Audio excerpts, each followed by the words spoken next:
বাঁকুড়ার রাষ্ট্রবিজ্ঞানের অধ্যাপক এবং অধ্যাপিকা এবং ছাত্রছাত্রীদের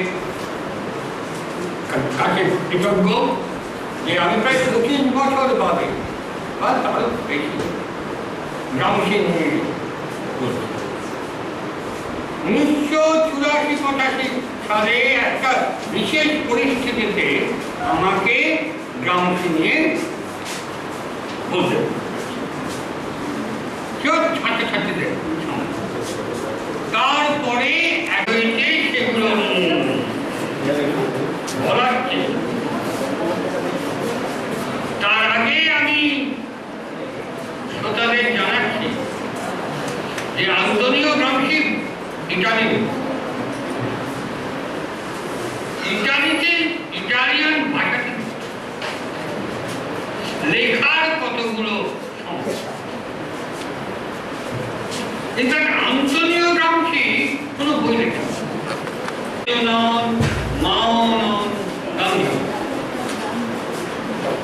এমনকি ঈশ্বরের মতো কোনো বই লেখা যে ওকে ধরলেই পড়া।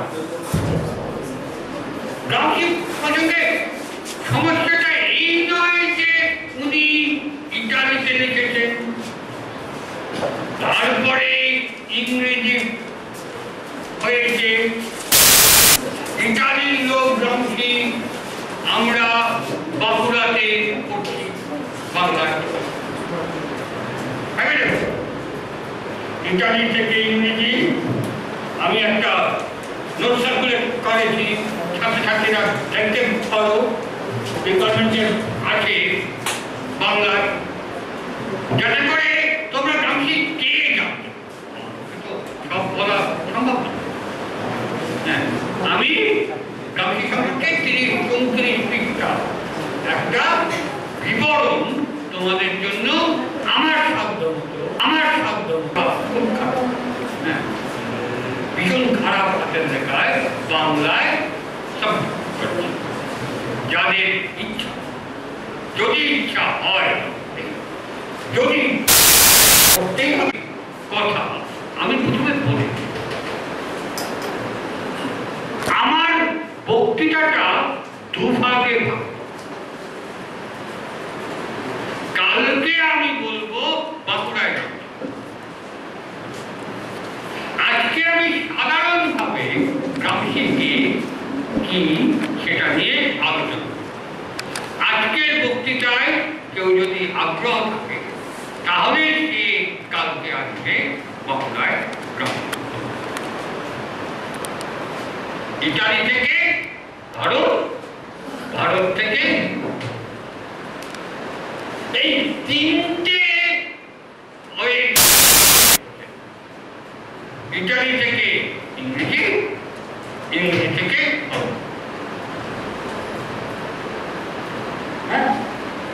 তাই আমরা যে গ্রামসীকে বলছি সেটা আমাদের কালকে মূল বক্তব্য, কিন্তু সেটা বাঁকুড়ায় গ্রামসী আমার মনে হয় না অনেক জানতেন। বাঁকুড়ার নামটা জানতেন বলে মনে করার কোনো কারণ নেই।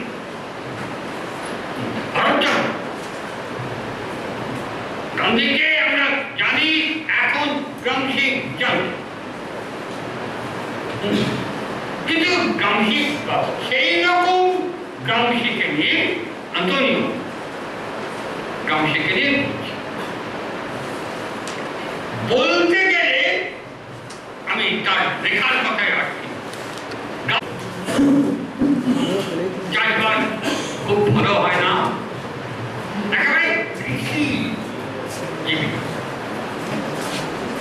গ্রামীণ সময় ওটা পুরোপুরি কৃষকদের। একটা ছোটখাটো নিম্নবিত্ত পরিবারে, আমি জানি না ছবি টবিগুলো তো ইয়ে দিলাম তোমরা পারো না, ছবিটা আছে আমি দেখাচ্ছি।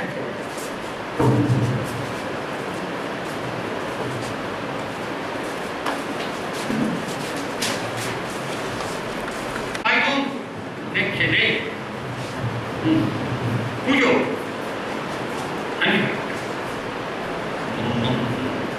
মশালিনী ডাকতেন হাঞ্জব্যাক সার্দিনিয়া,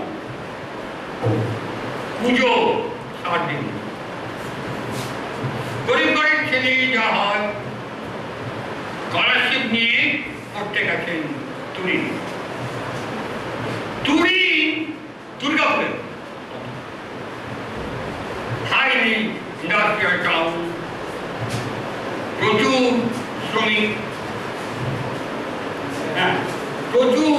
শ্রমিক, অর্গানাইজ লেবার, এবং তুরিন হচ্ছে ইউরোপের সবচেয়ে বড় অটোমোবাইল কারখানা।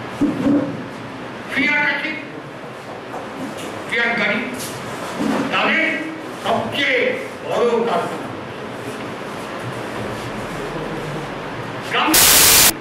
দেখো একজন গ্রামের ছেলে খুব বড় শহরে, তার যা সমস্যা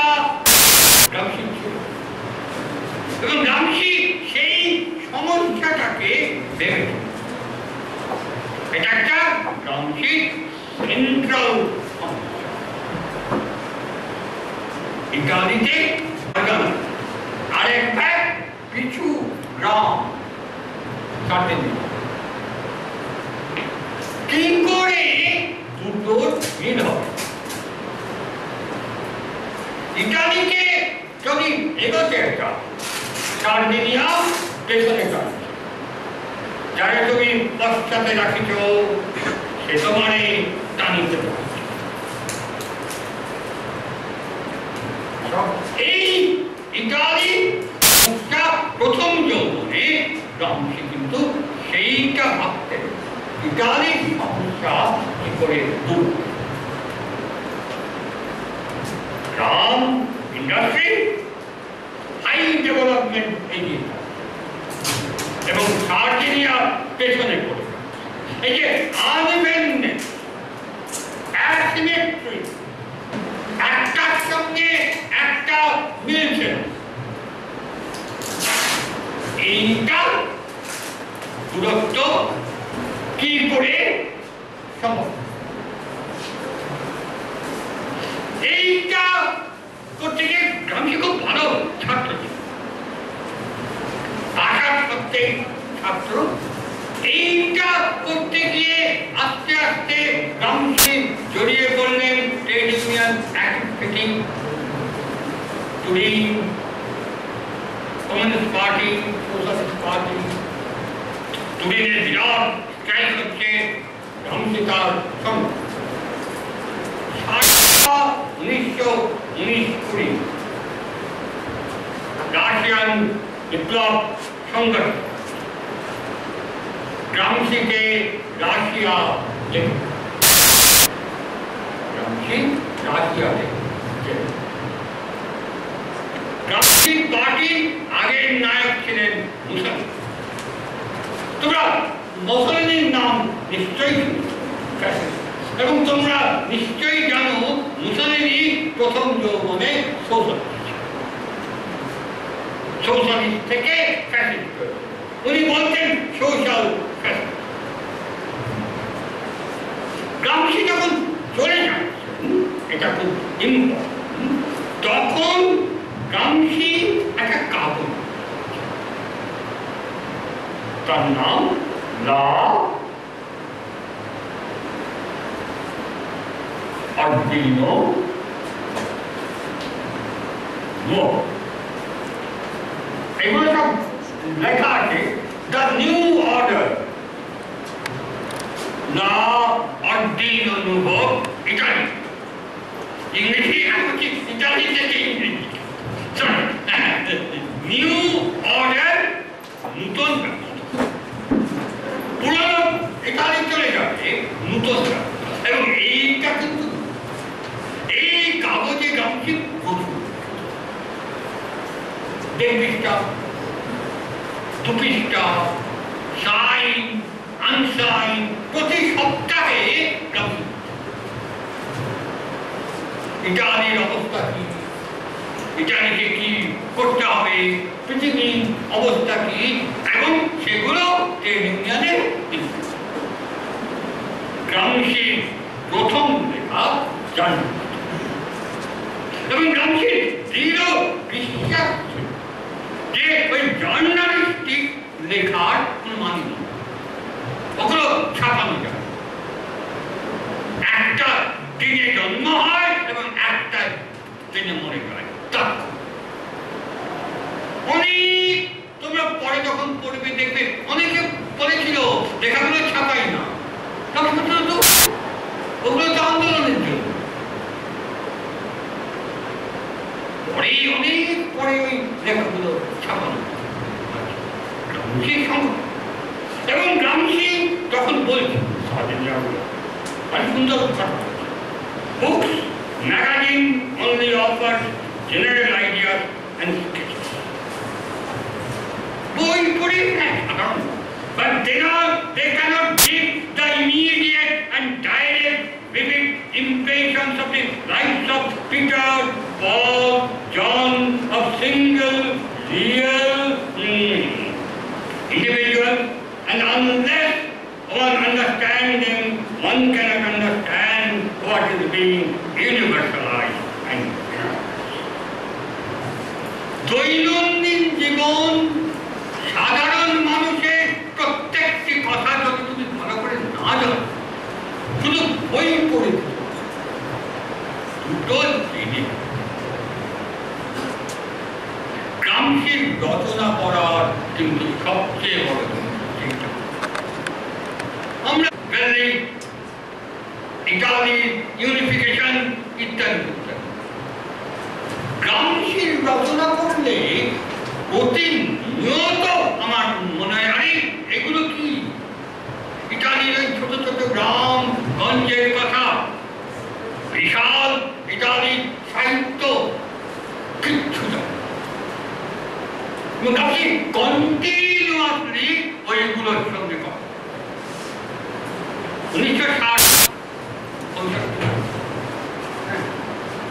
আমরা ঠিক আছে নন্দিকার বলে একটা নাটক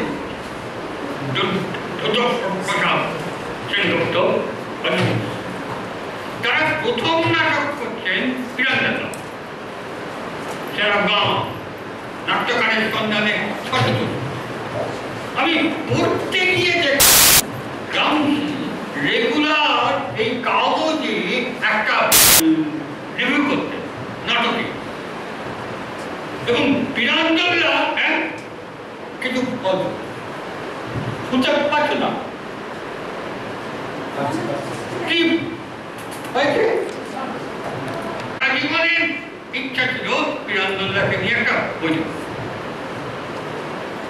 আমি লোকটার রেঞ্জ গ্রামসি পড়তে হলে ইটালি খুব ভালো করে জানতে হবে আমাদের প্রতি। 2 নম্বর গ্রামসি কিন্তু দেশি লোক ছিলেন, কুকমন্ডুক একদম।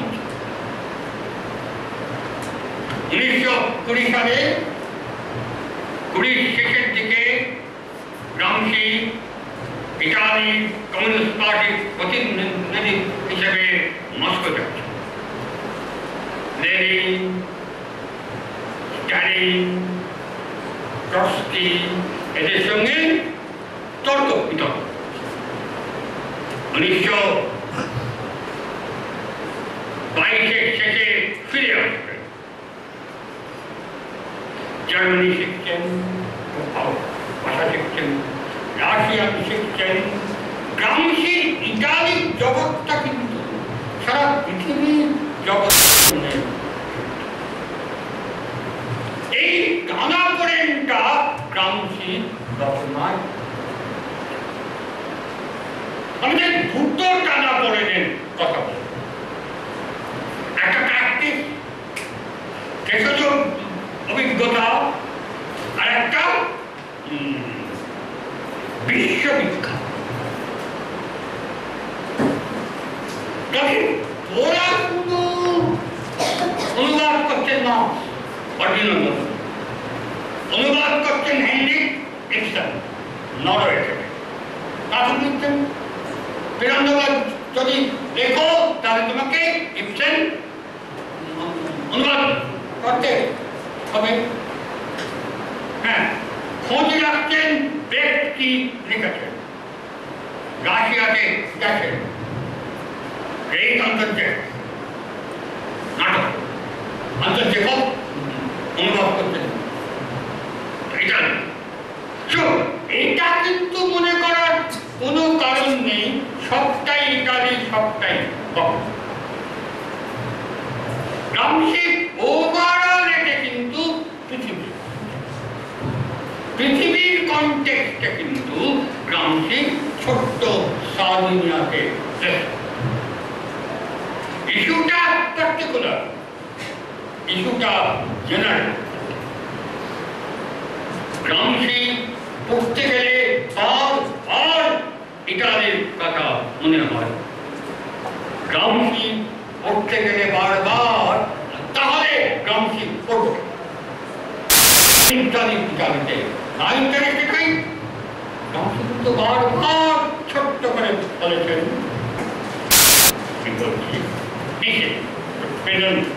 নোটবুকের শেষে গ্রামসি বারবার বলছেন।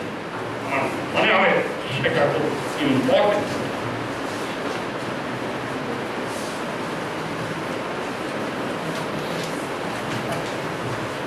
You say, I am nothing. Well, I am still something. I am a content. তোমরা বলো আমি কেউ না, তবু আমি কেউ, আমি তোমাদের।